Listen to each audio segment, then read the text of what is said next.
언어가 크게 두 가지가 있습니다. 하나가 제가 생각하는 언어의 개념은 그렇습니다. 순수 이론법이 있고 그리고 어문 규정이 있습니다. 우리 보통 국어에서 말하는 문법이라는 것이 이 순수 이론법을 두고 말하는 것입니다. 그래서 뭐 형태수가 무엇이고 파생어 합성어 따지고 있지 않습니까? 혼문장 견문장 따지고 바로 이게 순수 이론법입니다. 근데 이제 그게 있고 또 어문 규정 그래가지고 네 가지의 큰 어문 규정이 있죠. 표준어 규정 그리고 맞춤법, 로마자, 외래어 이 네 가지 큰 규정입니다. 이 속에 포함되어 있는 내용 중에서 이런 것이 있습니다. 그래서 맞춤법 규정 속에는 띄어쓰기가 있고 또 그 프로필은 문장 보호가 있습니다. 그리고 표준어 규정 속에는 표준 발음이 있고 표준 발음법 내용 속에는 소리의 길이 같은 것이 있고 또 이게 뭐 어문 규정은 아닌데 또 표준 화법이라 해서 높임법에 관계된 내용들이 있습니다. 그래서 여하튼 순수 이론법을 제한 나머지 그 나머지를 어문 규정으로 보면 되는데요. 이 어문 규정을 망라해 놓은 책이 바로 이 교재입니다. 그래서 저는 이제 언어를 두 가지로 구분해서 보는데 제가 수업하는 문법이라는 개념의 수업들은요. 전부 다 순수 이론법을 말할 것이고 이 어문 규정, 이 문활이 바로 이 내용입니다. 그래서 이걸 통해서 제가 언어를 완성하게 됩니다. 우린 지금 이 어문증을 한 8주에 걸쳐 보게 될 것이고 요 순수 이론법은 제가 기막힌 특강이 몇 가지 있습니다. 근데 기막힌 문법 특강 아마 2월 달에 우리 학원에서 진행될 것인데 토요일 날 오전에 그래서 2월 달에 하는 것이 이론법입니다. 그건 이렇게 해서 이제 언어를 완성하게 됩니다. 근데 제 경험은 그렇습니다. 이 언어편하고 한자성어 있죠. 이 한자성어는 어떤 직렬이든 반드시 나오고 또 한 문제 이상은 또 반드시 나오거든요. 반드시 나오는데 어떤 책을 가지고 있던 그 책의 내용으로도 한자성 문제는 100% 맞출 수 있습니다. 따라서 이 두 개는 우리 공무원 시험 국어에서 반드시 맞춰야 될 문제의 내용이고요. 그리고 이 부분의 점수만 사실 잘 관리하셔도 한 80 내지는 85점 정도는 항상 안정적으로 맞고 유지할 수 있습니다. 물론 이 과정은 합격을 했으면 조금 한두 개 정도 더 맞춰야겠죠. 그렇죠? 근데 기본적으로 어떤 난도의 어떤 시험이든 바로 요 부분의 점수는 잘 관리하십시오. 그러면 기본적으로 요 정도 이상의 점수를 넘길 수 있을 것입니다. 간혹 모의고사 볼 때 70분대에 머물러 있는 친구들이 있을 것입니다. 70대 한 5문제 정도 틀렸다. 75점이죠. 그렇죠? 근데 틀린 5문제 중에서는 반드시 아마 이 수의 내용이 포함되어 있을 것입니다. 그래서 반대로 요만 잘 넘기면요. 무조건 이 점수를 넘길 수 있습니다.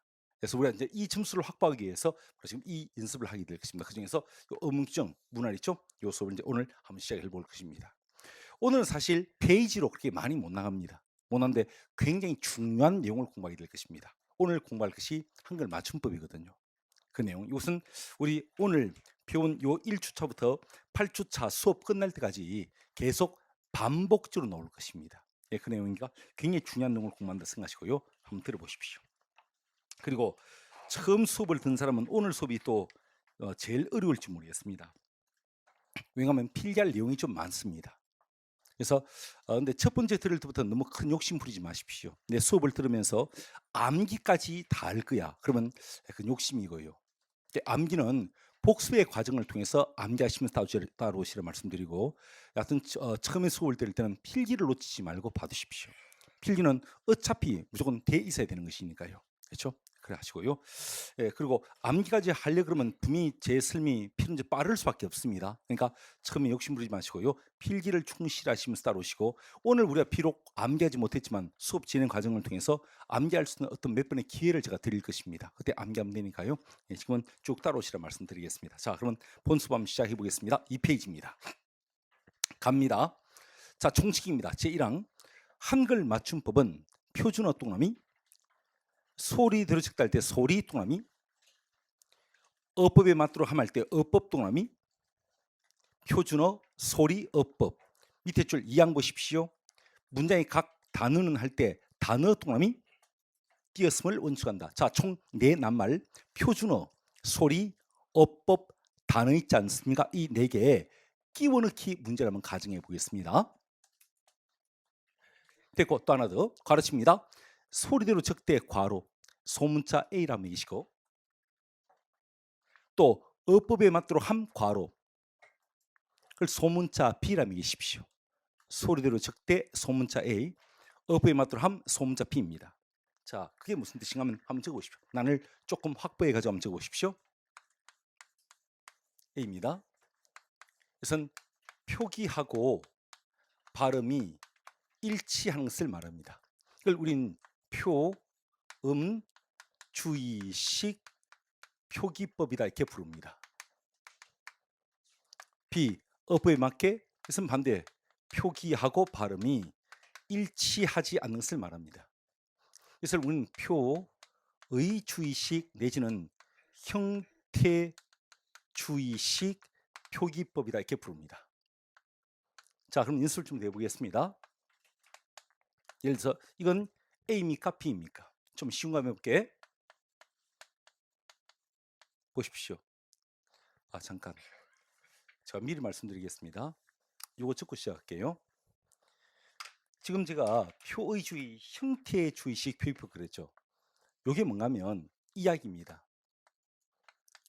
각 형태소의 본 모습대로 적는 것, 각 형태소의 본 모습대로 적는 것을 두고 이렇게 부릅니다. 각 형태소의 본 모습대로 적는 것. 자, 말이 좀 어렵지만 일단 들어두시고요. 자, 연습 한번 해볼게요. 제가 반물 예를 들었습니다. 일단 힌트 드리겠습니다. 발음이 반물 되지 않습니까? 자, 우리 이렇게 발음해도 우리 정선 저렇게 적지는 않죠. 맞죠? 반물로 적습니다. 자, 묻겠습니다. 이것은 A입니까 B입니까? 그것은 표기하고 발음이 다르지 않습니까? B죠. 그래서 처음에 공부하실 때 사실은 요거요. 요것이냐 이것이냐 가지고 판별하시면 되게 쉽게 보입니다. 근데 사실 저것으로 사실 A와 B를 구분하는 조금 역부족이거든요. 그래서 저는 궁극적으로는 요거요. 요 강조할게요. A인지 B인지 판단은 각 형태수의 본 모습대로 적었는지 안 적었는지 그걸로 A와 B를 구분하시면 됩니다. 자, 지금 밥과 물의 기랍 아닙니까죠? 각 형태수의 본 모습대로 적었죠? 빠르게 B라는 것입니다. 다시 할까요? 희망합시다. 희망할게요. 자, 이 발음은 이렇게 됩니다. 희망으로 발음돼요. 됐죠? 좋습니다. 근데 저렇게 발음돼도 우리는 이렇게 찍지 않고 이렇게 찍고 있죠. A입니까 B입니까? B죠. 살기 쉽게 표기와 발음이 일치하지 않는 것 이 말이죠. 맞죠? 근데 저는 그거보다는요 차라리 이걸 권할게요. 희망. 됐죠? 희망 이렇게 만났죠? 그래서 희와 망 각각의 한자의 저 모습을 그대로 적지 않습니까? 맞습니다. 그렇습니다. 그래서 B라는 것입니다. 팁 한번 드리면요. 모든 한자 있죠? 모든 한자 표기는 전부 다 B라 보시면 됩니다. 모든 한자 표기는 다 B라 보시면 됩니다. 자, 묻겠습니다. 3번 이렇게 할게요. 우리 여자라고 적지 않고 여자라 적죠? 묻겠습니다. 여자라 적는 것은 A입니까 B입니까? 응? 여자라 적는 것은 A입니까 B입니까? 자, 요 말이 좀 헷갈릴 수도 있겠다죠. 근데 원래 지금 이렇게 적어야 되겠습니까? 근데 좀 특이하게 두음법칙이라는 것이죠. 우리 구에서는요. 있어가지고 자 원래 원어는 이겁니다. 한 우리 이렇게 찍지 않고 이렇게 찍고 있죠. A다 B다. 그래서 이건 각 형태수의 본모습을 적은 것이 아니니까죠. 뭐지 이거?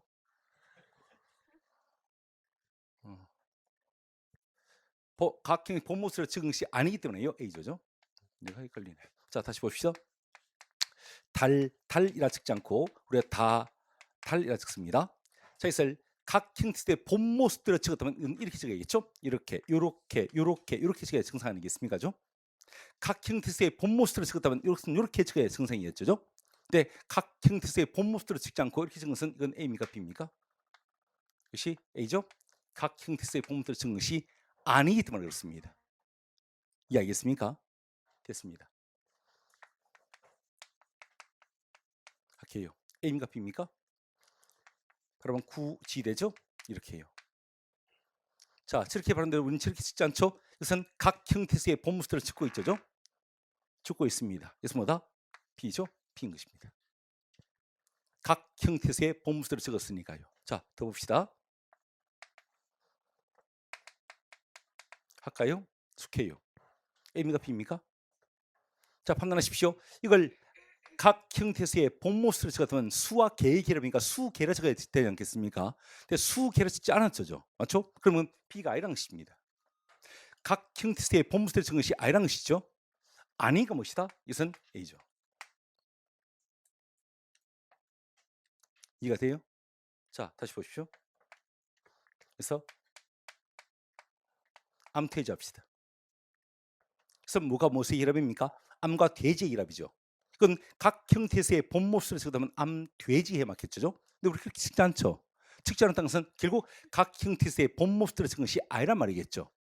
아니가 B가 I란 것입니다. B가 아니가 뭐다? A죠. 각 형태에서의 본모습을 적은 것이 아니기 때문에요. 맞죠? 그래서 이것이 아니기 때문에요. A라 볼 수 있죠? 그렇습니다. 그래서 처음에는 표기와 발음 제가 보는 참 편한데 제가 지금 역부족이에요. 그래서 결국 판단의 기준은요 이걸로 정하십시오. 각 형태수의 본모습대로 적었는지 안 적었는지 그렇게 정하시면 됩니다. 됐습니까? 자, 근데 들어보십시오. 그럼 결국 우리 국어는 표음주의와 표의주의, 다시 말해 표기에 있어서 표음주의와 형태주의를 병행하고 있다고 볼 수 있죠. 맞죠? 맞습니다. 우리 한국어는 그것을 두 개를 병행하고 있는 표기를 쓰고 있습니다. 그렇게 정해놓고 역시 총식에 관계된 이야기였습니다. 그리고 밑에 1 내려오겠습니다. 한글 자모의 수요.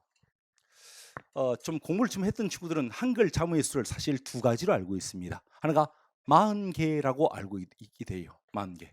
왜 40개인가 하면 자음 19개, 모음 21개입니다. 자음 기역에서 희역까지 14개.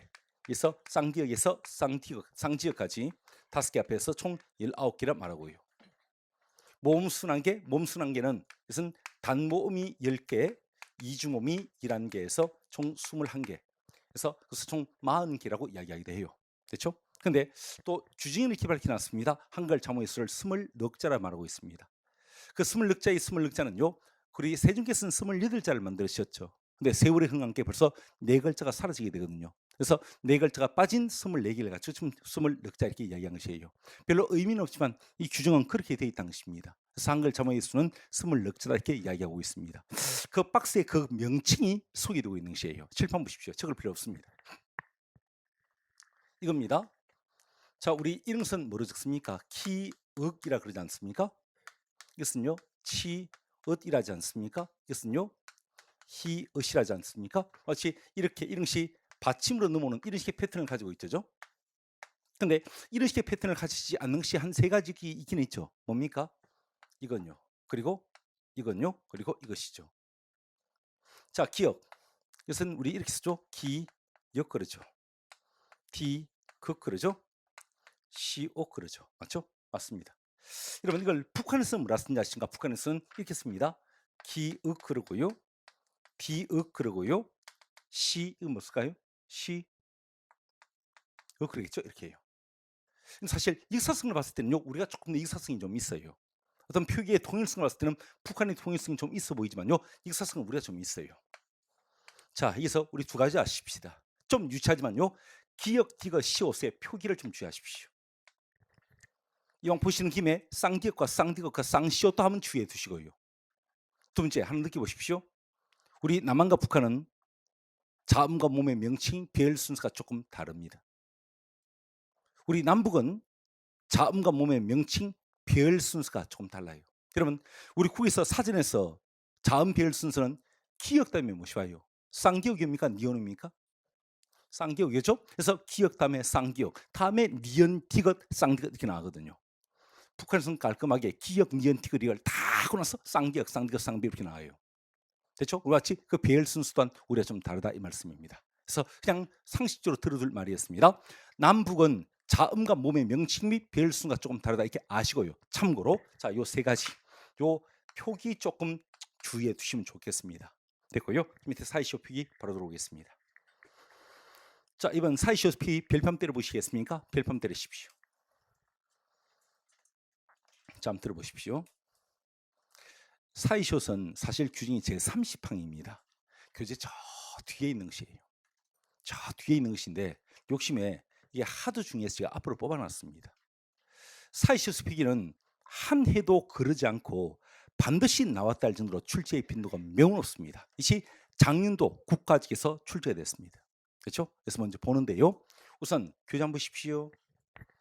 기본 요건 그랬죠? 맞습니다. 우선 기본 세 가지를 좀 지켜줘. 첫 번째 합성 명사일 것. 두 번째 앞말이 모음으로 끝이 나 있을 것. 세 번째 우리 고유어가 한 글자 이상 들어 있을 것. 교재 한번 보십시오. 고유어 플러스 고유어 그랬죠? 칠판 보십시오. 대문자 A를 매기십시오. 고두를 밑에 이렇게 묶어서 A 묶으시고요. 자, 그 뒤에 고유어 플러스 한자어 내지는 한자어 플러스 고유어 있지 않습니까? 그것을 묶으십시오. 그래서 대문자 B를 매기십시오. 이렇게 됐습니까? 좋아요. 우선요 기본 세 가지를 다 지켜줘. 자, 그리고 고입해 적으십시오. 기본 요건 2입니다. 갑니다. 이제 기억할게요. 우선 명사 명사 만나야 됩니다. 그래야 아까 기본 요건 나와 있듯이 합성 명사가 되니까요. 명사 명사 만나야 됩니다. 좋습니다. 이 앞에 끝이 모음으로 끝이 나고 그래야 사이시옷을 적을 수 있는 공간이 생기니까 그렇습니다. 이 뒤에 첫마디, 이 뒤에 첫 소리는요 바로 된 소리로 발음이 돼야 됩니다. 될 때 그때 시옷을 적을 수 있습니다. 조건 되게 까다로워요. 여기선 조건이. 자, 이제 보십시오. 역시 명사 명사 만나야 되고요. 그 기본이고요. 아무리 그것은 모음으로 끝이 나 있어야 됩니다. 그것은 기본입니다. 그리고 이 뒤에 시작이 님이 로 시작될 때 여기에 니은음이 첨가되는 경우가 있습니다. 첨가될 때 그때 시옷을 적을 수 있습니다. 마지막 세 번째 역시 명사 명사 만나야 됩니다. 역시 아무리 그것은 모음으로 끝이 나 있을 거 그건 기본이고요. 그리고 이 뒤에 시작이 때로 이, 야, 여, 요, 유로 시작될 때 요 이, 야, 여, 요, 유의 니음이 첨가돼서 니, 냐, 녀, 뇨, 유가 되는 것입니다. 그리고 여기에도 니음이 첨가됩니다. 결국 이놈은 니음이 두 개 첨가된 경우로 볼 수 있죠. 두 개 첨가된 경우입니다. 그때 적을 수 있다는 것입니다. 시옷을 막 적는 것이 아니라 일단 공식이 있다는 것입니다. 자, 그럼 제가 연습해 볼게요.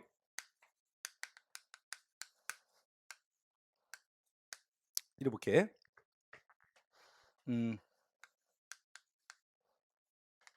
구리와 빛이 만났습니다.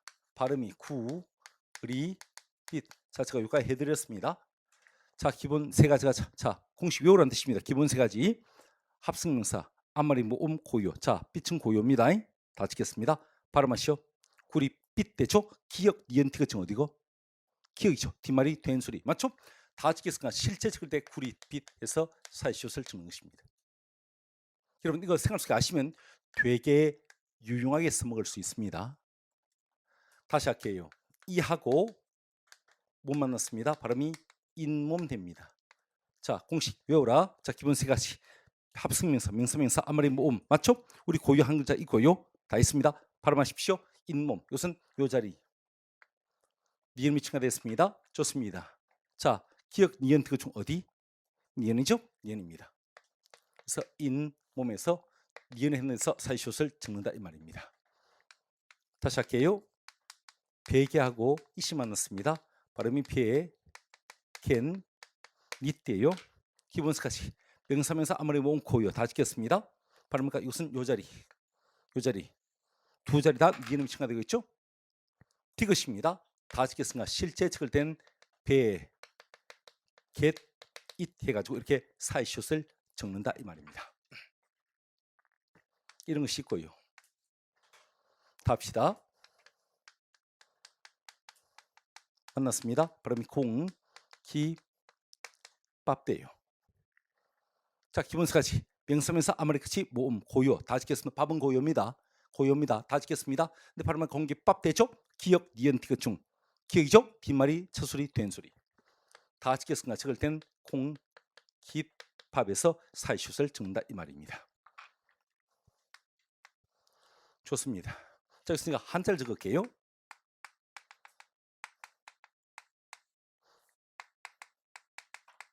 무시입니다. 날입니다. 발음이 무신날돼요.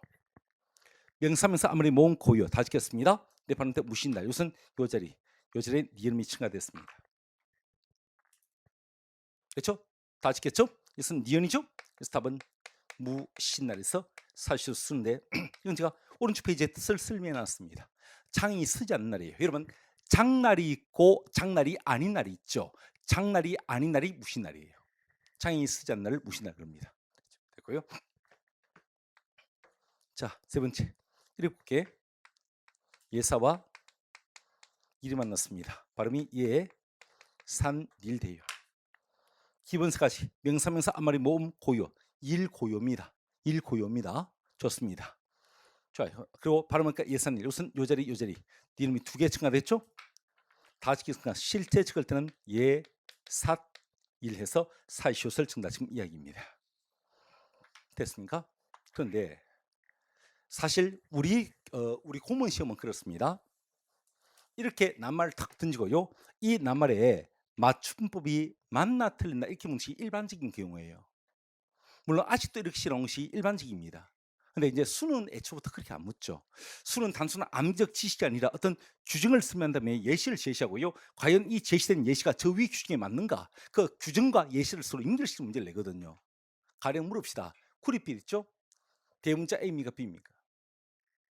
아까 대문자 A가 고요였고 대문자 B가 순우리말과 한자의 결합이었습니다. 여러분 제가 빛은 고요라는 힌트를 드렸습니까? 구리 한자일까요? 고요일까요? 이게 고요는 A일 것이고요. 한자 의문 B겠죠. 뭐지?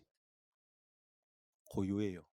사실 제가 알기 쉽게 이건 A의 케이스였고 이것은 B의 케이스였습니다.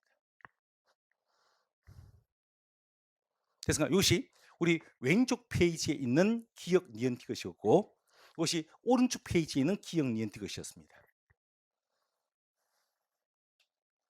그래서 어떤 규정을 제시하고 예시를 들이밀고요. 규정과 예시를 짝짓기 하기에 가장 좋은 것도 이것이 제30항 사이시오 표기입니다. 그래서 이방 맞춤법 공부하시는 김에 유형과 그 어떤 규정과 예시를 서로 연결시키는 문제도 같이 연습해 두십시오. 가령 공기밥요. 이거 공기 한자입니다. 빈 그릇 공기 한자입니다. 됐죠? 그래서 A가 B다 이 말씀이에요.